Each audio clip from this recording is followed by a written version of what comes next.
Hi guys, ये है graphical solution का क्वेश्चन नंबर 4। ओके, तो इस क्वेश्चन में यहाँ पे हमें इक्वेशन सब दी हुई है। कितने हमें हमारे यहाँ पे कॉन्स्टेंट्स हैं? यहाँ पे हमारे कॉन्स्टेंट्स हैं 3। ओके, x+1 और ये वाली लाइन और ये वाली लाइन हमारी 3 कांस्टेंट है। तो उन 3 कांस्टेंट के हिसाब से मैंने ऑलरेडी ये बनाया है। अब हम डायरेक्टली इसे सॉल्व करते हैं। यहाँ पे मैंने क्वेश्चन को रीड नहीं किया क्योंकि मुझे क्वेश्चन रीड करने की ज़रूरत नहीं है। क्यों यहाँ पे वही बोला है, ग्राफिक यूजिंग ग्राफिकल मेथड से हमें इसके प्रॉफिट को मैक्सिमाइज करना है। तो मैं डायरेक्टली सॉल्यूशन पे जंप करता हूँ। फर्स्ट क्वेश्चन में अगर मैं x1 को 0 करता हूँ तो मेरा x2 हो जाता है 100।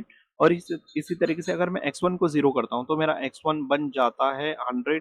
अगर मैं दोनों को 0 करता हूँ तो मुझे एक 0 मिलेगा और यहाँ पे बच जाएगा इस तरीके से। क्या 0 बड़ा है? 0 की तरफ मुंह खुला है तो 0 यहाँ पे बड़ा दिखा रहा है। तो क्या सही में 0 बड़ा होता है? नहीं। तो ये होता है नॉन ओरिजिन। अब इसी तरीके से यहाँ सेकेंड इक्वेशन में तो x1 है ही नहीं, ना ही मुझे x1 लेना है ना ही मुझे x2 लेना है। ठीक है, ना ही मुझे x1 लेना है ना ही x2 लेना है।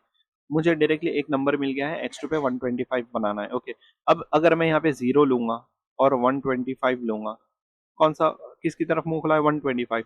तो मैं यहाँ पे बोलूंगा 125 बड़ा है, बराबर है, यहाँ पे बराबर है। तो ये ओरिजिन साइड रहेगी, राइट? ये है ओरिजिन साइड। ठीक है, तो इस केस में जहाँ पे सिर्फ आपको सिंगल दिया है x1 और x2, तो वहां पे ना ही x1 लेना है ना ही x2 को लेना है। सिंपली ओरिजिन और नॉन ओरिजिन को पता कर लेना है। ओके, अब यहाँ पे आ जाता है इक्वेशन 3 में। तो इक्वेशन 3 में अगर मैं x1 को 0 लेता हूँ तो बच जाता है 2x2।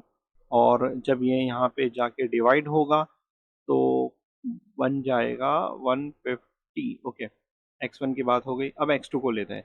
अगर मैं x2 को 0 करता हूँ तो 2 भी चला गया, प्लस भी चला गया, उसकी साइन बचा क्या?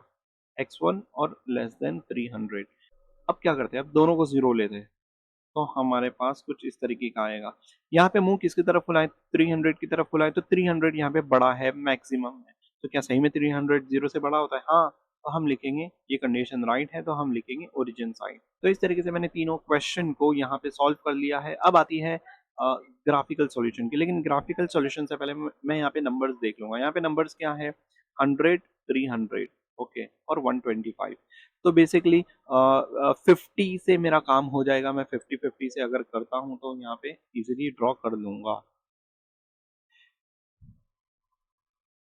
तो ये रही हमारी 3 इक्वेशन। ओके, अब मैं स्केलिंग लेता हूँ 50, 100, 150। तो सबसे पहले मैं इसे प्लॉट कर देता हूँ। इसके कुछ पॉइंट्स है। x1 पे 300 और x1 पे 300 और x2 पे 150। तो देखो गाइस, मैंने ये ऑलरेडी प्लॉट कर दी है और पॉइंट मैंने ऑलरेडी यहाँ पे बना लिया है। बस मुझे यहाँ पे लाइन बनाना है।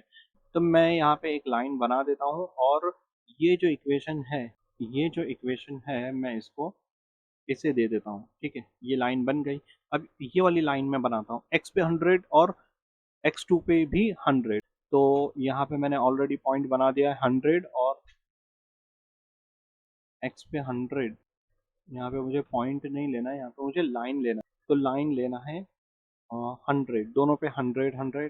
तो इस तरीके से मैं यहाँ पे बना लेता हूँ और ये लाइन इसे असाइन कर देता हूँ। थर्ड लाइन की बारी। x2 पे कितना है? 125। तो 125 ये गाइस कैसे बनेगी 125? तो x2 पे 125, यहाँ पे मैंने इसे भी ऑलरेडी बना लिया है। मुझे तो मैं एक लाइन लेता हूँ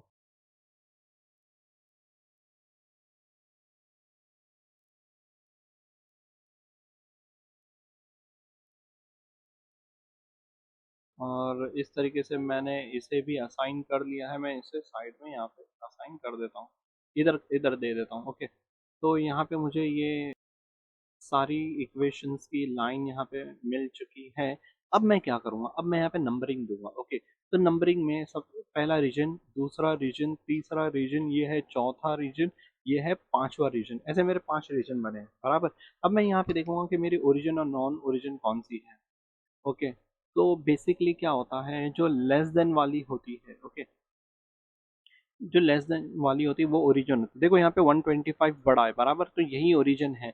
और ये 300 बड़ा है, यही ओरिजिन है। और ये यहाँ पे 100 छोटा है देखो, तो ये नॉन ओरिजिन है बराबर। तो मैं पहले चलो 100 से चलता हूँ। ये वाली लाइन की अगर मैं बात करूँ x1 plus x2 greater than 100, तो यहाँ पे ये यहाँ पे जीरो बड़ा बता रहा है, ये नॉन ओरिजिन है। तो नॉन ओरिजिन में कौन, ओरिजिन तो मेरा यहाँ पे आता है इस लाइन के हिसाब से, तो नॉन ओरिजिन में कौन से दो पॉइंट्स आते हैं, दो नहीं, कौन से पॉइंट्स आते हैं, 3 2 3 4 5। तो नॉन ओरिजिन में आते हैं 2 3 4 5। ओके, अब ये वाली लाइन हम लेते हैं, ये वाली लाइन ओरिजिन है। ओरिजिन में कौन से पॉइंट्स आते हैं, 1 2 4, 1 2 और 4। अब ये x2 लेस देन 125 की लाइन हम लेते हैं, इसमें कौन से पॉइंट्स आते हैं, ये ओरिजिन है, ऑब्वियसली ये तो ओरिजिन ही है। तो यहाँ पे आते हैं 1 2 और 3 आते हैं। ओके, 1 2 और 3। अब जो कॉमन है 2 2 2, सब में जो कॉमन है उसी में ही शेडिंग होगी, तो यहाँ पे शेडिंग होने वाली है 2 पर, राइट। तो यहाँ पर जो शेडिंग होगी, मैं यहाँ पे शेडिंग कर लेता हूँ रीजन 2 में।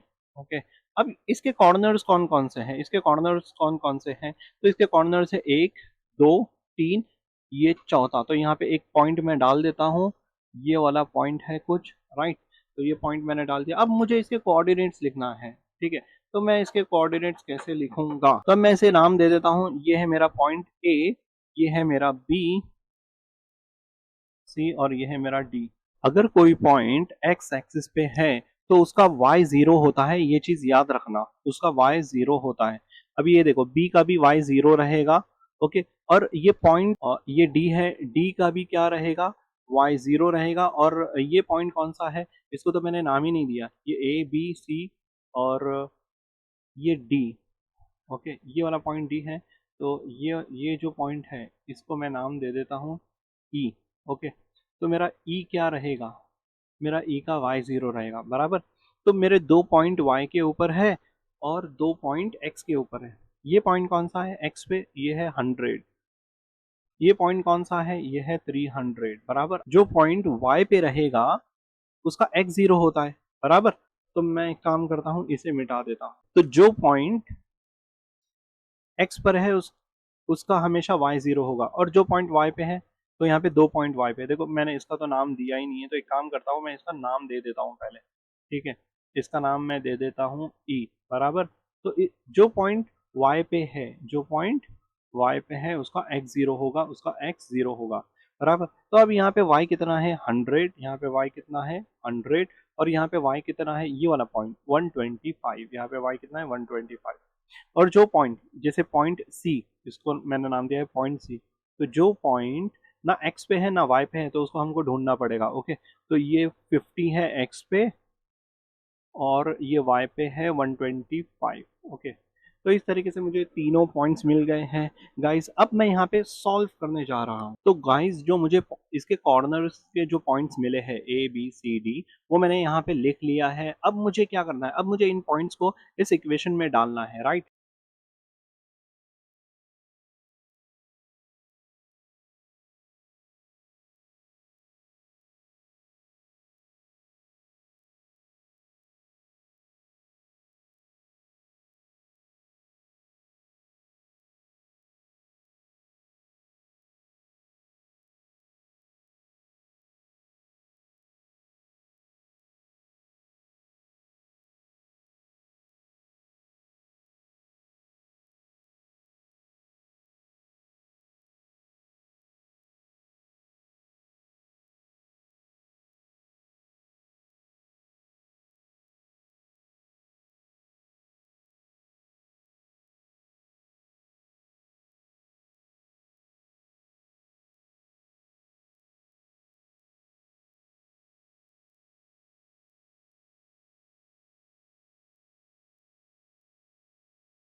तो गाइज मैंने सारे नंबर्स को इसमें सब्सटीट्यूट कर लिया है। अब आती है कैलकुलेशन की बारी। तो यहाँ पे होगा 800 प्लस ज़ीरो, और यहाँ पे होगा 8 3 ज़ा 24 और दो ज़ीरो, और यहाँ पे आएगा ज़ीरो, 8 5 ज़ा 40, और यहाँ पे होगा 400 प्लस 16 को 125 से जब हम मल्टीप्लाई करते हैं तो आता है 2000। ओके, अब यहाँ पे 8 इंटू ज़ीरो, और यहाँ पे आएगा अगेन 16 को 125 से मल्टीप्लाई करेंगे तो 2000 आएगा और यहाँ पे आएगा 0 प्लस 1600। अब जब मैं इसका फाइनल आंसर निकालूंगा तो मुझे क्या मिलेगा? तो सबसे पहले मैं इसे रीअरेंज कर लेता हूँ। तो यहाँ पे मुझे मिलेगा 800, यहाँ पे मिलेगा 2400 और यहाँ पे मिलेगा 2400 और यहाँ पे मिलेगा 2000 और यहाँ पे मिलेगा 1600। तो अब अगर मैं यहाँ पे देखूँ तो मेरी मैक्सिमम वैल्यू क्या है? क्योंकि मुझे मैक्सिमाइज करना है तो मेरी मैक्सिमम वैल्यू है 2400 जो दो जगह पे आ रही है। तो मैं यहाँ पे आंसर क्या लिखूंगा? Therefore Z is maximum at B and यहाँ पे लिखना है क्योंकि दोनों जगह पे आ रही है बराबर। एंड सी क्या है? 50 125। तो दोनों ही पॉइंट्स यहाँ पे वैलिड है। देखो मैक्सिमम